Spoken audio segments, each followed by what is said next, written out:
नमस्कार, स्वागत है आपका। इंडिया 27 देख रहे हैं आप और मैं हूं आपके साथ लता।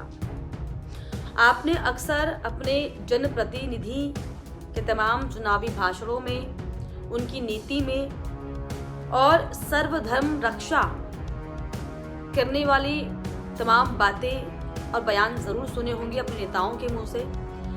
लेकिन क्या आपने सुना है कि कोई नेता दरअसल ईवीएम, जो कि इलेक्ट्रॉनिक वोटिंग मशीन जिसकी फुल फॉर्म होती है, उसका दरअसल मतलब ये निकाल दे कि ईवीएम का मतलब हर वोट मुल्ला के खिलाफ? क्या आपने इस तरह के कोई बयान इस नेता की तरफ से सुना है? हालांकि तमाम जो है बयानबाजी अक्सर नेताओं के मुंह से होती रहती है, लेकिन क्या ये शोभा देती है? क्या इस तरह की बातें उन लोगों के मुंह से सुनी जा सकती हैं जो देश को एक नई दशा देने का जो है दावा करते हैं? अब दरअसल आप ये सोच रहे होंगे कि आखिर इस तरह की बातें मैं क्यों कर रही हूँ, इस तरह के बयान मैं क्यों दे रही हूँ, मैं क्यों इस तरह की बातें कर रही हूँ कि ईवीएम का मतलब जो है मुल्लों के खिलाफ वोट होना है। तो दरअसल ये बयान कोई निजी बयान नहीं है। ये बयान दरअसल दिया है महाराष्ट्र के मंत्री नितेश राणा ने, जिन्हें दरअसल ये साफ दावा किया है कि वे सिर्फ हिंदुओं के वोट के दम पर चुनाव जीते हैं। उन्होंने ये भी कहा कि मैं गया ही नहीं, उन मोहल्लों में वोट मांगने के लिए नहीं जाना चाहिए। आपको वोट देना है तो दीजिए, नहीं तो मत दीजिए। नितेश राणे ने यह भी कहा कि हमें महाराष्ट्र में इस भूमिका को दरअसल साफ रखना चाहिए और ये भूमिका साफ होनी चाहिए कि हिंदू वोट के दम पर हम चुनकर आए हैं, किसी और का ना ही तो हमें वोट चाहिए और ना ही वोट देने से हमें कोई फर्क नहीं पड़ता।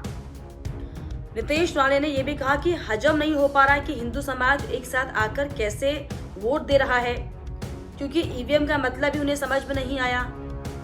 और ईवीएम का जो मतलब है दरअसल वो है हर वोट मुल्ला के खिलाफ। अब महाराष्ट्र में आप सोचिए, जहां पर जिसे आर्थिक राजधानी कहा जाता है, महाराष्ट्र वो राज्य है जहां पर हर तरह के लोग रहते हैं, हर समाज के लोग रहते हैं। और जिस तरीके से हम धर्मनिरपेक्षता की बात करते हैं, और उस धर्मनिरपेक्षता वाले देश में अगर इस तरह का बयान कोई नेता, और ऐसा नेता जिसे जनता फॉलो करती है, इस तरह का बयान दे दे, तो जनता इस बयान को किस तरीके से लेगी? हालांकि नितेश राणे का ये कोई पहली बार बयान नहीं है। जब नितेश राणा ने इस तरीके से बयान दिया हो, अक्सर जो है वो अपने बयानों को लेकर चर्चाओं में रहते हैं। इससे पहले केरल और गांधी परिवार को लेकर भी जो है नितेश राणा ने बयान दिया था, जिसमें नितेश राणे अपने विवादित बयानों को लेकर हालांकि अक्सर सुर्खियों में तो रहते ही हैं। उन्होंने पिछले महीने केरल को मिनी पाकिस्तान करार दिया था और गांधी परिवार पर निशाना साधा था।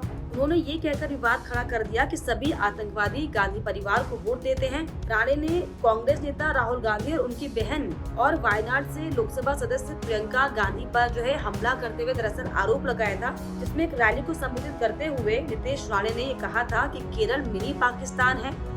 आतंकवादियों ने पहले राहुल गांधी को वोट दिया और अब उनकी बहन प्रियंका गांधी को वोट दिया है। राणे ने कहा कि केरल भारत का हिस्सा है और वो दक्षिणी राज्य में हिंदुओं के धर्मांतरण और लव जिहाद का मुद्दा उठा रहे थे।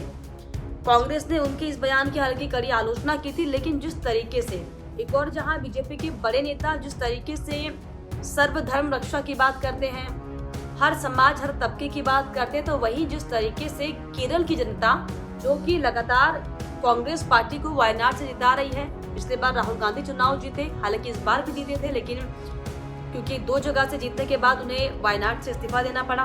पहले वो सांसद वहां के थे, लेकिन अब जो है प्रियंका गांधी वहां से जीतकर सांसद बनी है। तो क्योंकि बीजेपी को वहां की जनता ने वोट नहीं दिया, तो क्या वहां की जनता जो वहां पर आबादी रहती है वो सिर्फ आतंकवादियों की आबादी है क्या सिर्फ वो लोग हैं वहां पर जिनका कोई आधार वहां पर नहीं है? क्योंकि जिस तरीके से जो बयान नितेश राणा बार बार अपने हिंदुत्व छवि को संवारने के लिए देते हैं, शायद नितेश राणा ये भी भूल चुके हैं पहले कभी उसी कांग्रेस पार्टी के साथ उनका रिश्ता नाता था। उनके पिताजी जो है कांग्रेस पार्टी के सगे संबंधी कभी कहे जाते थे, वो खुद कांग्रेस पार्टी के लिए प्रचार कभी किया करते थे। तो अब सोचिए किस तरीके से अपनी राजनीति को चमकाने के लिए इस तरीके से जो तमाम नेता बयान दे रहे हैं, और अब जिस तरीके से नितेश राणा ने ये विवादित बयान दिया है, हालांकि इसको लेकर अब जो है चारों तरफ इसकी चर्चा भी हो रही है और तमाम जो है कांग्रेस पार्टी के नेता, अन्य विपक्षी नेता जो हैं नीतीश राणा को घेरने का काम भी कर रहे हैं। और इसी कड़ी में दरअसल कांग्रेस पार्टी की तरफ से भी अब नीतीश राणा को लेकर कई बयान दिए गए, जिसमें साफ तौर पर कांग्रेस के नेताओं ने यह आरोप लगाया है कि सिर्फ और सिर्फ जनता को भड़काने का काम जो है नीतीश राणा कर रहे हैं। इसी कड़ी में दरअसल बता दें, जितेंद्र आह्वान ने हालांकि इसका पलटवार भी किया। शरद गुट के वो नेता हैं, उन्होंने दरअसल बयान देते हुए कहा कि नीतीश राणा ने संविधान पर हाथ रखकर शपथ खाई थी, कुछ लोगों को हिंदू और मुस्लिम करने के लिए रखा गया है, ये आरोप दरअसल लगाए गए। आह्वान ने कहा कि चुनाव होने के बाद से लोगों के मन में ईवीएम को लेकर हालांकि काफी शंका है।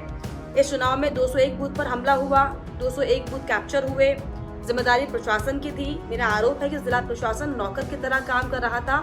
हालांकि इन तमाम बयानों को लेकर जो है आह्वान ने नीतीश राणा के बयानों की निंदा की और जिस तरीके से नीतीश राणा ने ये बयान दिया कि दरअसल ईवीएम का मतलब सिर्फ और सिर्फ हर वोट मुल्ला के खिलाफ है, इसको लेकर कितना आप इत्तेफाक इस बयान से रखते हैं, कमेंट बॉक्स में आप जरूर लिखिए और बताइए अपनी राय कि वो नेता, वो प्रतिनिधि जिसे जनता फॉलो करती, जो कि एक आइकन होता है यूथ का, अगर वो इस तरीके से बयान देंगे, इतना बड़ा स्टेटमेंट अगर देंगे तो उसको लेकर जनता की क्या राय होनी चाहिए, क्या आप राय इसको लेकर रखते हैं, हमें कमेंट बॉक्स में जरूर लिखेगा।